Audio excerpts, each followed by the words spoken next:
Assalamualaikum warahmatullahi wabarakatuh. Perkenalkan, nama Ibu Sri Wulandari. Ibu mengajar pelajaran bahasa Inggris. Dalam MPLS ini, Ibu akan menerangkan tentang kepramukaan. Nah, dalam materi kepramukaan ini tolong disimak baik-baik, diperhatikan baik-baik, dikarenakan nanti di akhir kalian harus merangkum dan menjawab pertanyaan. Di sini akan ada 5 soal yang akan Ibu berikan, dan tolong dikumpulkan jawabannya itu hari Sabtu maksimal jam 10 di SMP Miftahul Khoer. Terima kasih, selamat menyaksikan. Pertama-tama Ibu akan menyampaikan poin-poinnya dulu, yaitu ada sejarah kepramukaan, lalu ada pengertian dan penjelasan pramuka. Selanjutnya ada tujuan gerakan pramuka, dan terakhir ada fungsi pramuka. Langsung saja ke poin yang pertama, yaitu ada sejarah kepramukaan. Kalian udah pada tahu kan pramuka itu apa? Ya, pramuka itu adalah praja muda karana yang memiliki arti orang muda yang suka berkarya. Sejarah kepramukaan. Dalam sejarah kepramukaan ini, di awal organisasi pramuka di Indonesia ditandai dengan munculnya cabang milik Belanda dengan nama Netherlands Pathfinders Organisatie atau yang disingkat dengan NPO pada tahun 1912, yang kemudian berubah nama menjadi Netherlands Indies Pathfinders pada tahun 1916. Di tahun yang sama, membentuk organisasi kepanduan pertama Indonesia dengan nama Javanese Pathfinder Organisatie. Lahirnya JPO memicu gerakan nasional lainnya untuk membuat organisasi sejenis. Pada saat itu diantaranya Hizbul Wahton atau HM pada tahun 1918, JJP atau Jong Java Pathfinderage pada 1923, National Pathfinders atau NP, National Indonesia, dan penyatuan organisasi Pandu diawali dengan lahirnya INPO pada tahun 1926 sebagai peleburan dua organisasi kepanduan. Nah, melihat semakin banyaknya organisasi pramuka milik Indonesia, saat itu Belanda melarang organisasi kepramukaan di luar milik Belanda menggunakan istilah Pathfinder. Oleh karena itu, Kiai Haji Agus Salim memperkenalkan istilah Pandu atau kepanduan untuk organisasi kepramukaan milik Indonesia. Kemudian, pada tanggal 23 Mei 1928 muncul PAPI. Apa itu PAPI?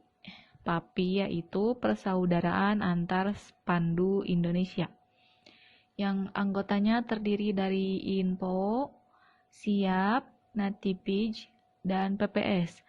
Setelah kemerdekaan lahirlah kepanduan yang bersifat nasional, yaitu Pandu Rakyat Indonesia pada tanggal 28 Desember 1945.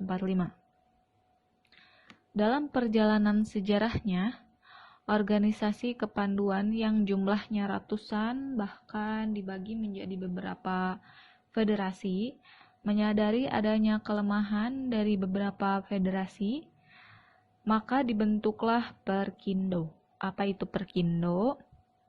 Perkindo yaitu Persatuan Kepanduan Indonesia. Namun juga terkendala karena kurangnya kekompakan antara anggota yang tergabung di dalamnya. Lalu pada tahun 1960, pemerintah dan MPLS berupaya untuk membenahi organisasi kepramukaan di Indonesia. Sebagai tindak lanjut upaya tersebut, pada tanggal 9 Maret 1961, Presiden Soekarno mengumpulkan tokoh-tokoh dari gerakan kepramukaan Indonesia. Presiden mengatakan bahwa organisasi kepanduan yang ada harus diperbaharui, aktivitas pendidikan haruslah diganti, dan seluruh organisasi kepanduan yang ada dilebur menjadi satu dengan nama Pramuka. Dalam kesempatan ini juga, Presiden membentuk panitia pembentukan gerakan pramuka yang terdiri dari Sultan Hamengkubuwono, Profesor Prijono, Dr. Abdul Aziz, serta Ahmadi.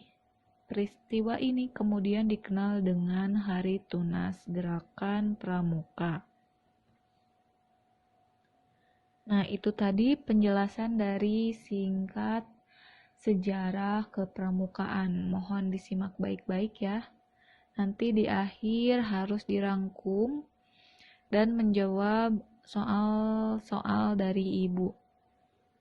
Lanjut kita poin yang kedua, yaitu pengertian dan penjelasan kepramukaan. Nah, nanti ada pramuka siaga, ada pramuka penggalang, pramuka penegak, pandega. Lanjut saja kita ke pengertian pramuka. Pramuka merupakan sebutan bagi anggota gerakan pramuka yang meliputi yang pertama, yaitu ada pramuka siaga. Diingat ya, pramuka siaga itu dari usia 7 sampai 10 tahun. Yang kedua, pramuka penggalang, yaitu dari usia 11 sampai 15 tahun. Selanjutnya ada pramuka penegak, yaitu 16 sampai 20 tahun. Dan yang terakhir ada pramuka pandega, yaitu 21 sampai 25 tahun.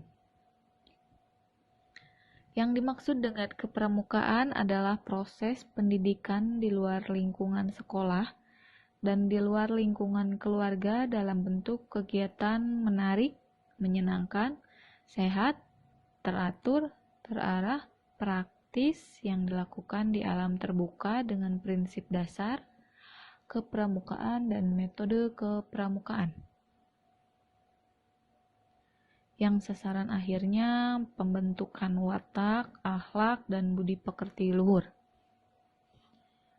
Kepramukaan adalah sistem pendidikan kepanduan yang disesuaikan dengan keadaan, kepentingan, perkembangan masyarakat dan bangsa Indonesia. Mungkin itu sekilas tentang kepramukaan. Lanjut kita pindah ke poin yang ketiga, yaitu ada tujuan gerakan pramuka. Yang pertama, tujuan gerakan pramuka itu memiliki kepribadian yang beriman. Selanjutnya menjadi warga negara yang berjiwa Pancasila. Gerakan pramuka yang kepribadian yang beriman itu seperti apa sih? Memiliki kepribadian yang beriman, bertakwa, berakhlak mulia, berjiwa patriotik, taat hukum, disiplin, menjunjung tinggi, atau berkecakapan hidup, sehat jasmani dan rohani. Nah, sedangkan menjadi warga negara yang berjiwa Pancasila, yaitu setia dan patuh kepada Negara Kesatuan Republik Indonesia, serta menjadi anggota masyarakat yang baik dan berguna, yang dapat membangun bangsa dan negara, memiliki kepedulian terhadap sesama makhluk hidup dan alam lingkungan. Gerakan pramuka berlandaskan prinsip-prinsip dasar sebagai berikut. Gerakan pramuka berlandaskan prinsip-prinsip di antaranya yaitu iman dan takwa kepada Tuhan Yang Maha Esa.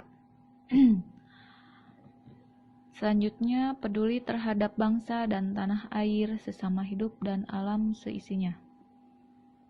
Peduli terhadap dirinya pribadi, taat kepada kode kehormatan pramuka, dan lain-lain.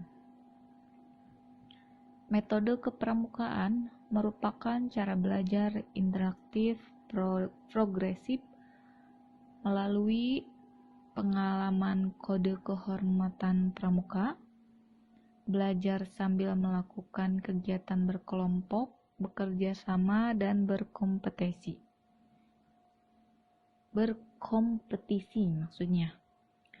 Kegiatan yang menarik dan menantang, kegiatan di alam terbuka, kehadiran orang dewasa yang memberikan bimbingan, dorongan, dan dukungan, penghargaan berupa tanda kecakapan dan satuan terpisah antara putra dan putri.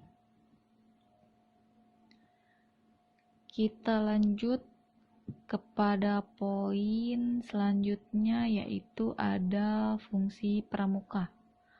Fungsi pramuka itu apa aja sih?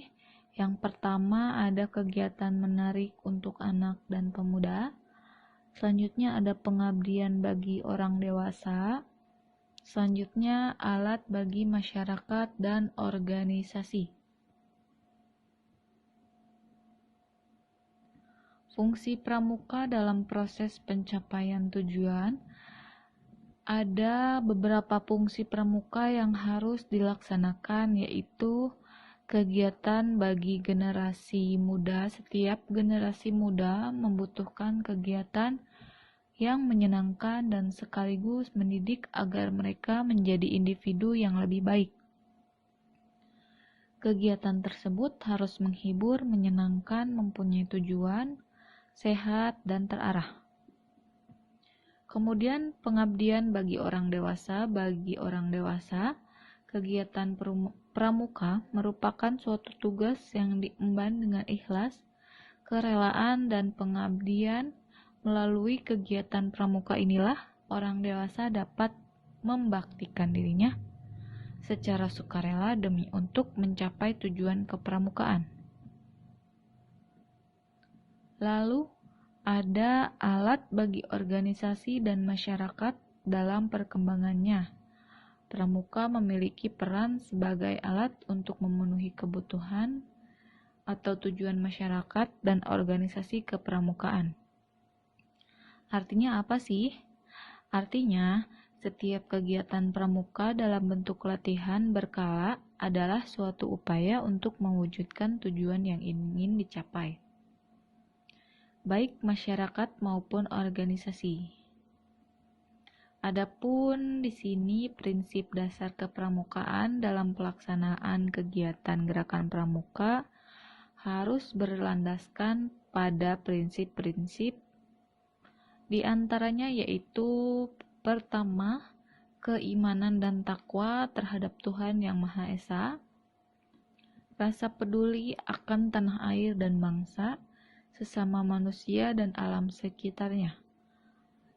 Rasa peduli dan takwa terhadap Tuhan Yang Maha Esa, akan tanah air dan bangsa, sesama manusia dan alam sekitar.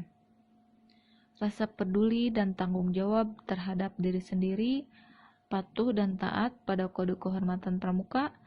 Dalam pramuka terdapat kode-kode kehormatan yang harus dilaksanakan, yaitu satya. Ada yang tahu satya itu apa? Ya, satya itu janji, dan dharma adalah ketentuan moral.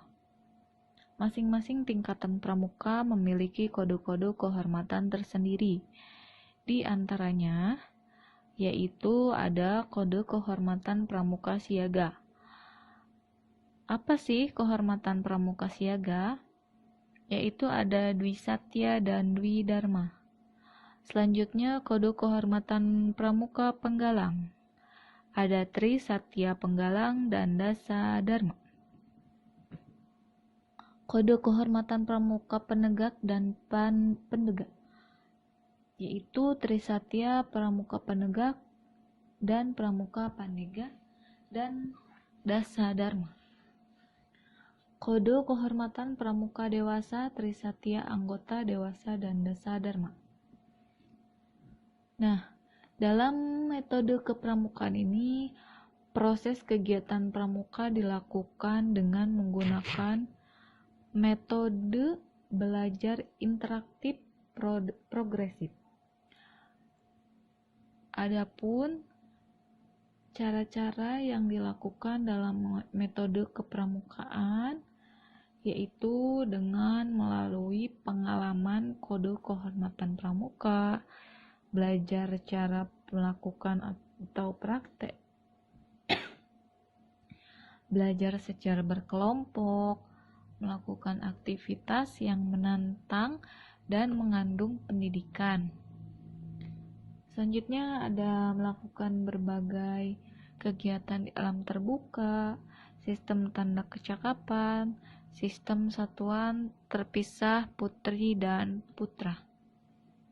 Yang terakhir ada kiasan dasar. Mungkin itu saja yang dapat Ibu jelaskan. Nah, tadi ada poin-poin sejarah kepramukaan. Yang kedua ada pengertian dan penjelasan pramuka. Yang ketiga ada tujuan gerakan pramuka. Dan yang terakhir ada fungsi pramuka.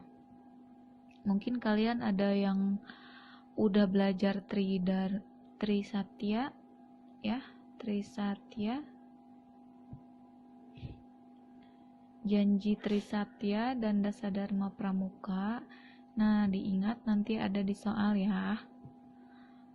Mungkin itu saja yang dapat Ibu sampaikan. Terima kasih.